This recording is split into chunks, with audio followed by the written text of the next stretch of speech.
नमस्कार, news eight 5 में आपका स्वागत है। मैं हूं पल्लवी नागपाल जयरत। देश में यूनिफॉर्म सिविल कोड लागू करने के रास्ते में कानून मंत्रालय ने एक बड़ा कदम आगे बढ़ाया है।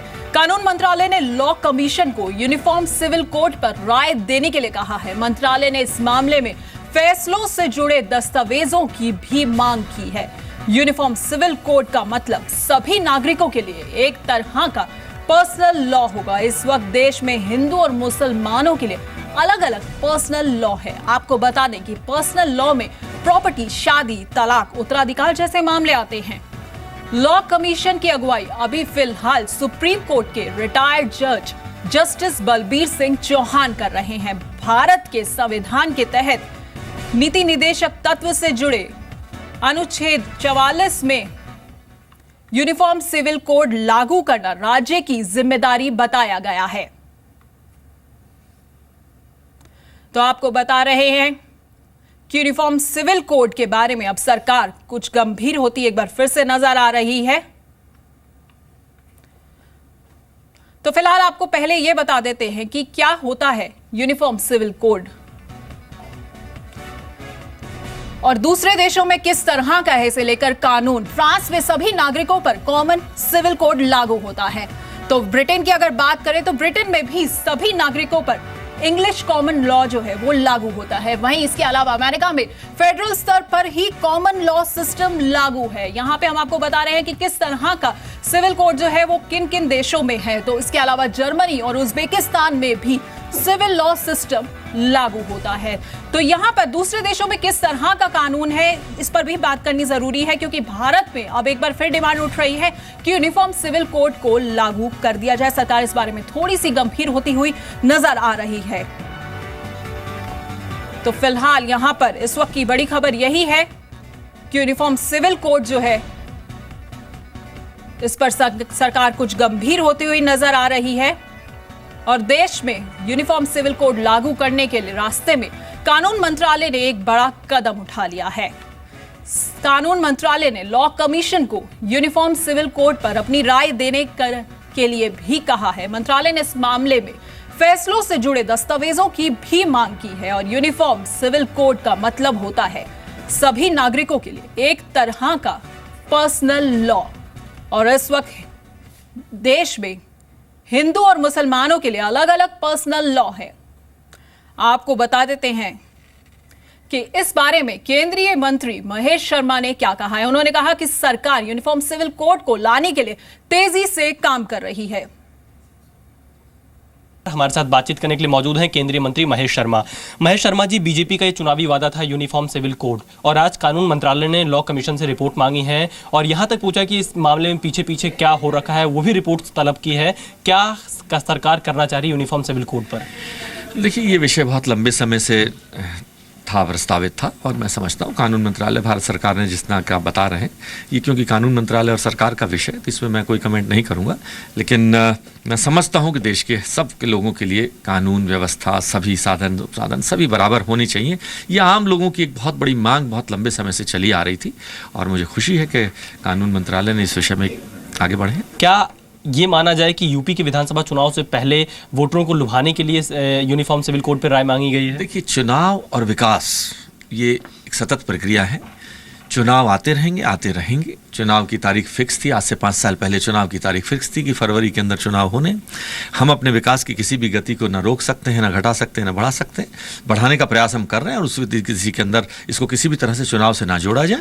प्रधानमंत्री जी हर दिन, हर घंटा, हर मिनट किसी न किसी तरह विकास के रास्ते पर आगे चलना चाहते हैं। तो इस बारे में और जानकारी के लिए हमारे साथ जुड़ रहे हैं हमारे संवाददाता आलोक प्रियदर्शी। आलोक, कैसे देखा जाए बीजेपी के इस कदम को? देखिए, बीजेपी को अगर बीजेपी की बात करें तो बीजेपी के मैनिफेस्टो में जब 2014 में चुनाव लड़ रही थी तब भी मैनिफेस्टो में ये मुद्दा था यूनिफॉर्म सिविल कोड का।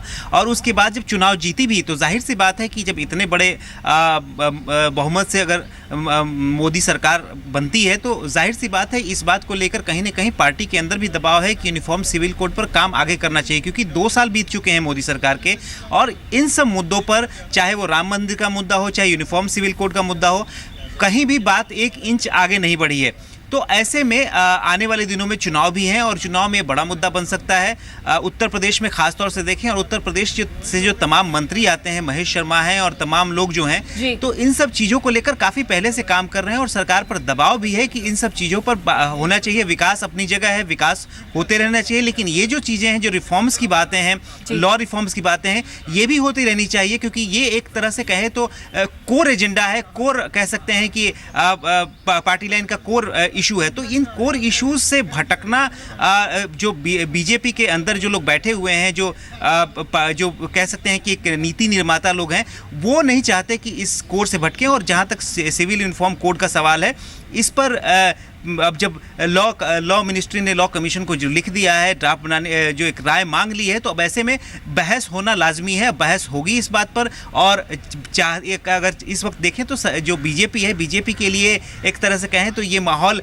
सूट करता है, क्योंकि आने वाले दिनों में चुनाव भी हैं और कहीं ना कहीं इस मुद्दे पर कई तरह की प्रतिक्रियाएं आएंगी और लोगों में एक तरह से कह सकते हैं कि एक राय बनेगी। बने रहिए। फिलहाल हमारे साथ प्रेम शुक्ला जुड़ रहे हैं बीजेपी से। प्रेम जी, आपका बहुत बहुत स्वागत है। सबसे पहले आपसे जानना चाहेंगे, यूनिफॉर्म सिविल लॉ कोड को लागू करने के लिए भी सरकार एक और कदम आगे बढ़ा रही है, तो क्या कहेंगे इस बारे में, और क्या लगता है कि सरकार पर अब आरोप एक बार फिर से लग रहे हैं कि हिंदुत्व के मुद्दे को सरकार आगे बढ़ा रही है? मुझे लगता है पंडित जवाहरलाल नेहरू जो है वो भारतीय जनता पार्टी के हिंदुत्व को तो नहीं मानते थे। लोकतंत्र का ये बुनियादी दायित्व है कि वह नागरिक अधिकारों की समता को स्थापित करे। किसी भी संवैधानिक लोकतंत्र का बुनियादी सिद्धांत ही समान नागरिक संहिता के अभाव में अपूर्ण है जी। विवाह, तलाक, संपत्ति की विरासत के लिए समान कानून होना ही चाहिए। संविधान सभा में भी इस पर जो है विमर्श हुआ है। और आज जब लॉ कमीशन को ये रिकमेंडेशन भेजा गया है, तो जो भी उसमें स्टेक होल्डर्स हैं, उसमें जो सारे स्टेक होल्डर्स की बातों को वहां सुना जाना है और उसके बाद जो उसमें उत्तम हो सकता है। आप अल्पसंख्यक अधिकारों के नाम पर किसी के मानवाधिकार के हनन की किसी भी लोकतंत्र में इजाजत नहीं दे सकते हैं जी। और कई बार क्या होता है कि जो हिंदुत्व पर अनर्गल आरोप लगाने वाले लोग जो हैं, वो संविधान की कुछ धाराओं का उल्लेख करके पूजा के अधिकार या धार्मिक रीतियों को मानने के अधिकार को व्यक्तिगत नागरिक अधिकारों जैसे विरासत है, विवाह है, तलाक है, उसके साथ गड्ढमड्ढ करते हैं जी, जिससे जो नागरिक अधिकार है उनका हनन हो रहा है। और ये अभी आपको खुद पता है, आपके ध्यान में होगा कि भारतीय मुस्लिम महिला आंदोलन है, उसके 50,000 महिलाओं ने हस्ताक्षर लिखकर राष्ट्रीय महिला आयोग से जो तलाक की अमानवीय परंपरा जी। प्रेम जी, आपको यहाँ पर रोकना चाहूंगी। हमारे साथ कांग्रेस से अखिलेश प्रताप सिंह भी जुड़ चुके हैं। अखिलेश जी, आपका स्वागत है। आपसे जानना चाहेंगे कि यहाँ पे तो कांग्रेस पर ही आरोप लग रहे हैं, तो आप इसको पूरा कैसे देख रहे हैं, और बीजेपी इसकी पक्षधर है, तो आपको कहीं लगता है कि ये हिंदुत्व के मुद्दे को आगे बढ़ा रहे हैं? देखिए, बीजेपी को कोई काम तो करना नहीं है। बीजेपी को सिर्फ जो है कंफ्यूजन और एक तरह से दूसरे तरफ धारा को मुड़ा करके रखना है, और जो मेन मुद्दे उसे ध्यान भटकाना है। मोदी जी कुछ कर तो पाए न कुछ कर पाएंगे, यही बीजेपी है। आज बहुत बातें कर रही है। जब संविधान बन रहा था, हिंदू कोड बिल की बात हुई, महिलाओं को अधिकार की बात हुई, यही आरएसएस विरोध करती थी। बाबा साहब के खिलाफ, नेहरू जी के खिलाफ कितना आंदोलन किया, जनसभाएं की, और उनको इस्तीफा तक देना पड़ा कि महिलाओं को, हिंदू महिलाओं को अधिकार नहीं मिलना चाहिए। यही है जो कहती थी कि महिलाओं को वोटिंग राइट नहीं मिलना चाहिए। यही आरएसएस है जो कहती थी दलितों को वोटिंग राइट नहीं मिलना चाहिए। ये आज ज्ञान बगाड़ रहे हैं। जिस चीज के लिए मैंडेट मिला है काम करें, उस पर कहीं ध्यान नहीं है। 15 लाख ला दिए, क्या काला धन ला दिए, 2 करोड़ नौकरियां आ गई। अखिलेश जी, यहाँ पर सवाल ये भी उठता है कि जो मुस्लिम महिलाएं हैं वो भी अक्सर यही कहती हुई नजर आई हैं कि उनका जो पर्सनल लॉ है उसमें चेंजेस होने चाहिए, क्योंकि कहीं ना कहीं वो भी खुश नहीं है। तो आपको क्या लगता है कि अगर यूनिफॉर्म सिविल कोड लागू हो जाता है तो उनके लिए एक बेहतर सिचुएशन हो जाएगी? उनकी जो अपनी समस्याएं हैं उसके लिए उस फोरम पे बात वो लोग करें, उठाएं, और उस पर जो भी समस्याएं हैं, जो भी संदर्भ लोग हैं, उनको उस पर विचार करना चाहिए। लेकिन यहाँ पे जो बीजेपी जो है, आरएसएस जो है, हम उसका एक चेहरा बता रहे हैं आपको कि ये उसका चेहरा रहा है। ये है इस मुद्दे पे क्या कहते रहे, और आज भी क्या कहते हैं। आज भी जो मोहन भागवत जी हैं वो कहते हैं कि शादी हमारे यहाँ सांस्कृतिक या धार्मिक अनुष्ठान या वो नहीं है, एक सौदा है। साधर देते हैं, कहते हैं कि तुम आओ, महिलाएं घर से बाहर उनको छोड़ दो। अखिलेश जी, आपको यहाँ पे रोकना चाहूंगी। प्रेम शुक्ला जी, आपके पास वापस आना चाहूंगी, आपसे जानना चाहेंगे, कांग्रेस विरोध कर रही है, आप क्या कहना चाहेंगे इस बारे में? देखिए, कांग्रेस की जो कुएं में भांग पड़ी हुई है उसका परिणाम है कि अखिलेश सिंह क्या अनर्गल प्रलाप कर रहे हैं समझ के बाहर है। वो कह रहे हैं कि राष्ट्रीय स्वयंसेवक संघ ने दलितों के वोटिंग राइट का विरोध किया था। मैं इनको चुनौती देता हूँ, यदि इसका उदाहरण दे दें तो हम लोग राजनीति छोड़ दें, और नहीं दे पाए अगर तो राजनीति छोड़ने की इनकी कुछ भी बात करने की आदत है। किसी भी तरफ पंडित जवाहरलाल नेहरू राष्ट्रीय स्वयंसेवक संघ के सदस्य नहीं थे जो यूनिफॉर्म सिविल कोड के पक्षधर थे। और जब पंडित जवाहरलाल नेहरू की नीतियों को आप मानते हैं तो आज समान नागरिक संहिता का विरोध करने का कारण क्या है? सिर्फ आप जो है वोट बैंक की राजनीति के नाम पर जो बुनियादी मानवाधिकार है उसका भी आप खंडन। और सुप्रीम कोर्ट की जो बेंच है, जस्टिस टी.एस. ठाकुर की बेंच, जो सीओ मोटो तलाक के मामले को लिया, तो आप क्या सुप्रीम कोर्ट के चीफ जस्टिस को राष्ट्रीय स्वयंसेवक संघ का स्वयंसेवक मान रहे हैं? कांग्रेस का ये प्रेम जी, यहाँ पर ये भी बातें आ रही हैं कि यूपी चुनाव से पहले कहीं ना कहीं बीजेपी जो है वो हिंदुत्व का मुद्दा आगे बढ़ा रही है, और यही वजह है कि अब यूनिफॉर्म सिविल कोड को आगे बढ़ाने की बातें आ रही हैं। चुनाव आते जाते रहेंगे। यूनिफॉर्म सिविल कोड की बात 1840 से चल रही है, और आपको ध्यान होगा लेक्स लोसी की रिपोर्ट जो है उसने 1840 में जो है यूनिफॉर्म सिविल कोड के संदर्भ में जो है सिफारिश की थी। 1937 में भी इस पर जब बहुत सारा जो है बातें हुई थी और कोडिफिकेशन शुरू हुआ था। मैं यहाँ पे ऐसी स्थिति में जो है आज अगर यूनिफॉर्म सिविल कोड की, और उस पर भी आप कह रहे हैं लॉ कमीशन के सारे स्टेक होल्डर्स को। जी अखिलेश जी, बोलिए, आप क्या कहना चाहते हैं, रखिए अपनी बात। देखिए इनसे कहिए, इनकी सरकार कश्मीर में है, उसके पार्टनर हैं, भले वहाँ रोज पाकिस्तान के झंडा दिखाए जा रहे हैं, आर्मी पे वहाँ धरने प्रदर्शन हो रहे हैं, वो जो इनके पार्टनर से जरा ओपिनियन ले ले, बात कर ले उनसे। वहाँ पे सरकार बतावे, वहाँ पे सरकार चला रहे हैं, इनके लायक क्या कर रहे हैं, क्या चाहते हैं। नहीं, अफजल गुरु के समर्थन में गुलाम नबी आजाद का शपथ पत्र तो दायर करने जैसा कुकर्म नहीं चल रहा है। सत्ता चाहिए, देखिए इनको सिर्फ सत्ता चाहिए, इनमें साहस है तो कश्मीर से ये बात शुरू करें अपने अलायंस पार्टनर से। तो प्रेम शुक्ला जी और अखिलेश प्रताप जी, आपको रोकना चाहूंगी, समय की कमी है, इस वजह से आप दोनों को रोकना चाहूंगी। तो देश में यूनिफॉर्म सिविल कोड लागू करने के रास्ते में कानून मंत्रालय बड़ा कदम आगे बढ़ा चुका है, और उम्मीद यही की जा रही है कि कानून मंत्रालय लॉ कमीशन को अब यूनिफॉर्म सिविल कोड पर अपनी राय देने को कह रहा है, और इसके बाद यही कहा जा रहा है कि देश में अब बीजेपी जो है, सरकार जो है वो यही करना चाहती है कि यूनिफॉर्म सिविल कोड को लागू कर दिया जाए। तो अगली खबर की रुख करते हैं। कामकाजी महिलाओं को सरकार बड़ा तोहफा देने जा रही है। सरकार मैटरनिटी लीव की सीमा बढ़ाने जा रही है। अगले हफ्ते कैबिनेट में इसे मंजूरी मिलने की भी उम्मीद है। जी बिजनेस को मिली एक्सक्लूसिव जानकारी के मुताबिक सरकार मैटरनिटी लीव को बढ़ाकर 26 हफ्ते करने जा रही है। फिलहाल महिला कर्मचारियों को 12 हफ्ते की मैटरनिटी लीव का प्रावधान है, जिसमें से 6 हफ्ते डिलीवरी के ठीक पहले लीव मिलती है। इसके अलावा सरकार महिलाओं को घर से काम करने का भी अधिकार दे सकती है। काम के हिसाब से महिलाएं एम्प्लॉयर से इसकी इजाजत मांग सकती हैं। हालांकि इसके लिए कुछ शर्तें भी माननी होंगी। वहीं एम्प्लॉयर्स को भी यह अधिकार होगा कि वो महिला कर्मचारी को हफ्ते में 1 या 2 दिन ऑफिस बुला सकता है, लेकिन साथ ही एम्प्लॉयर को बच्चों की देखभाल के लिए डे केयर फैसिलिटी की भी सुविधा उन्हें उपलब्ध करानी होगी। यानी महिला कर्मचारी के काम की जगह पर ही उसके बच्चों की भी देखभाल हो पाएगी।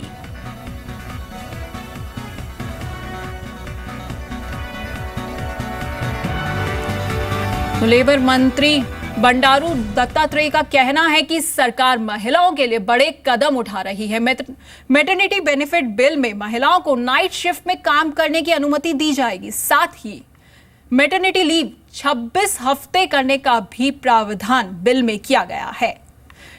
बंडारू से खास बातचीत की हमारे संवाददाता प्रकाश प्रियदर्शी ने।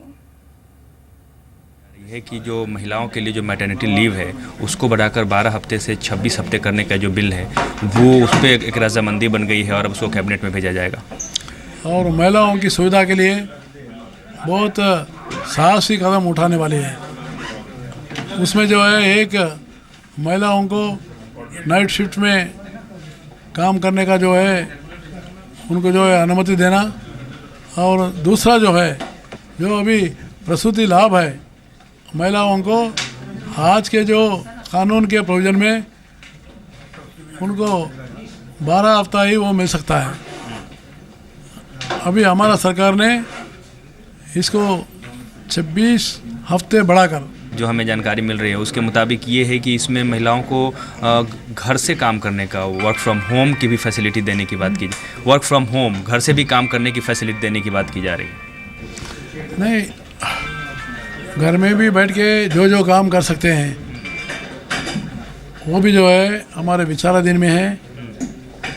इसलिए ऐसे नए जो इनिशिएटिव्स लेने से ये एम्प्लॉयमेंट जनरेशन बढ़ सकती है। जैसे कुछ ऑफिस में बैठ के काम करने वाली चीज़ें हैं, वो ऑफिस में बैठ के काम कर सकते हैं, वो घर में भी बैठ के काम कर सकते हैं। तो ब्रेक के बाद आपका स्वागत है। जुलाई सीरीज की आज शानदार शुरुआत हुई और बाजार 8 महीने की ऊंचाई पर बंद हुआ। 20 अक्टूबर 2015 के बाद निफ्टी ने 8300 के पार क्लोजिंग दी। विदेशी बाजारों से मिले अच्छे संकेतों के चलते आज भारतीय बाजारों की अच्छी शुरुआत देखने को मिली और बाजार ने साल 2016 की नई ऊंचाइयों को भी छुआ। सेंसेक्स 145 अंक और निफ्टी 41 अंक की बढ़त के साथ आज बंद हुआ। आज के कारोबार में तेल, गैस, कैपिटल गुड्स, एफएमसीजी और फाइनेंस कंपनियों के शेयरों में खरीदारी रही। वहीं आईटी इंडेक्स पर थोड़ा बहुत दबाव देखने को मिला। अभी भी थोड़ा सा मोमेंटम लगता है निफ्टी में बाकी है, तो हम लोग मेरे ख्याल से लॉन्ग पोजीशंस मेंटेन रखनी चाहिए। अब आपको जो स्टॉप लॉस है वो रिवाइज करना है 8250 तक, अगर आप निफ्टी फ्यूचर्स होल्ड कर रहे हैं, क्योंकि जब तक अब 8250 के नीचे बाजार नहीं जाता है तब तक मेरे ख्याल तेजी मेंटेन रहनी चाहिए। और अपसाइड टारगेट्स, क्योंकि 8500 में कॉल राइटर सबसे एग्रेसिवली जुड़ा हुआ है, तो 8450 से 8480 के बीच में रेजिस्टेंस देखने को मिल सकता है, तो वहां तक आप अपना लॉन्ग पोजीशंस को ओपन रखिए, लेकिन स्टॉप लॉस 8250 होना चाहिए शॉर्ट टर्म ट्रेडर्स के लिए। तो महानगर गैस का आईपीओ अपने इश्यू प्राइस से 28% प्रीमियम के साथ 540 रुपए प्रति शेयर पर लिस्ट हुआ। कंपनी के आईपीओ का इश्यू प्राइस 421 रुपए प्रति शेयर था। कंपनी ने आईपीओ के जरिए 1040 करोड़ रुपए जुटाए हैं। कंपनी ने आईपीओ का प्राइस बैंड 380 से 421 रुपए प्रति शेयर था। आईपीओ 64.54 गुना ओवर सब्सक्राइब हुआ था। महानगर गैस देश की दूसरी सबसे बड़ी सीएनजी रिटेलर कंपनी है। इस आईपीओ के जरिए गेल और British gas Asia Pacific holdings ने अपनी 12.5% हिस्सेदारी बेची। आईपीओ के बाद कंपनी में प्रमोटर्स का हिस्सा घटकर 75% रह गया है। हालांकि इस आईपीओ से कंपनी को कोई भी रकम नहीं मिली है।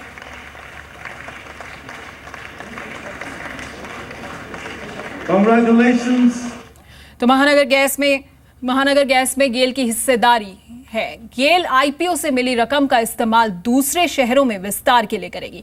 कंपनी की विस्तार योजनाओं पर गेल के चेयरमैन बीसी त्रिपाठी से खास बातचीत की हमारे संवाददाता अनुराग शाह ने।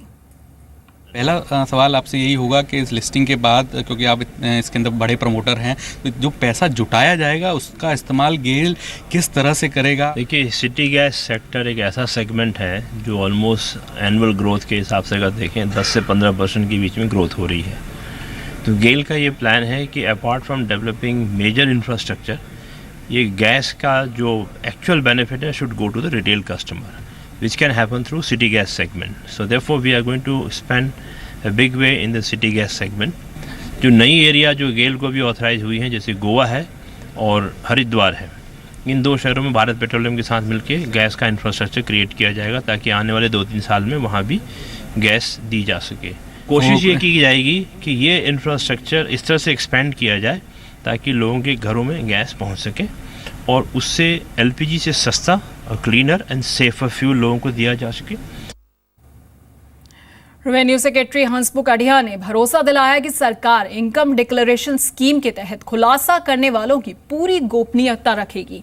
अढ़िया ने कहा कि इनकम टैक्स विभाग को दी गई जानकारी किसी दूसरे सरकारी विभाग से साझा नहीं की जाएगी। उन्होंने कहा कि ये उन लोगों के लिए बेहतरीन मौका है जो किसी वजह से अपनी आमदनी का खुलासा नहीं कर पाए हैं। तो हमने ये बहुत अच्छे से इसमें समझाया है एफएक्यू में कि एक सेक्शन है 138(2) इनकम टैक्स का, उसमें हमने जो पावर दिया है उसको यूज़ करके हमने एक नोटिफिकेशन इशू किया है कि इस स्कीम में जो इन्फॉर्मेशन हमारे पास आएगी उसको हम और किसी डिपार्टमेंट या लॉ एनफोर्समेंट एजेंसी के साथ भी नहीं करेंगे। हमने यहाँ तक की सिक्रेसी इसमें इंश्योर की है।